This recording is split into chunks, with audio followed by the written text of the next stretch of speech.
আসসালামু আলাইকুম। আজকে আমরা দেখব কিভাবে খুব সহজে আপনি অনলাইনের মাধ্যমে যে কোনো ফাইল অথবা ফোল্ডার অথবা ইমেজ খুব সহজে শেয়ার করতে পারবেন আপনার ডেস্কটপ পিসি অথবা ল্যাপটপ পিসি থেকে। তো প্রথমে আপনাকে গুগলে চলে যেতে হবে। গুগল ক্রোম ওপেন করে নিচ্ছি।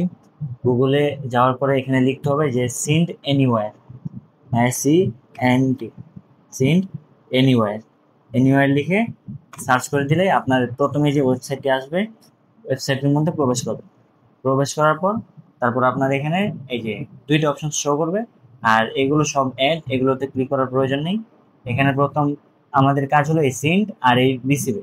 তো প্রথম সিন্ড, সিন্ড মানে হলো আপনি আপনার এখান থেকে যদি আপনি কোনো ফাইল নিতে চান তাহলে যে কোনো ফাইল সিলেক্ট করবেন। আমি এই ফাইলটা সিলেক্ট করলাম, একটা ফাইল একটা সিলেক্ট করলাম। সিলেক্ট করে একটা ফাইল সিলেক্ট করলাম। সিলেক্ট করলে তারপরে যে এখানে অপশনটা আসবে এটার নামটা শো করবে।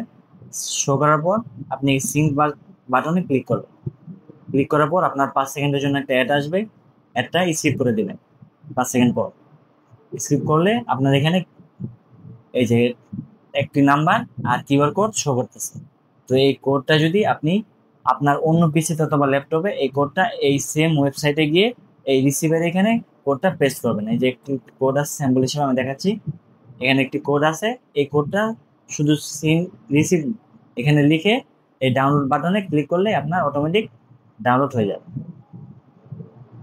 এই ধরনের আরো টিপস এবং ট্রিক্স পেতে আমাদের চ্যানেলটি লাইক, কমেন্ট এবং শেয়ার করে আমাদের পাশে থাকুন। ধন্যবাদ।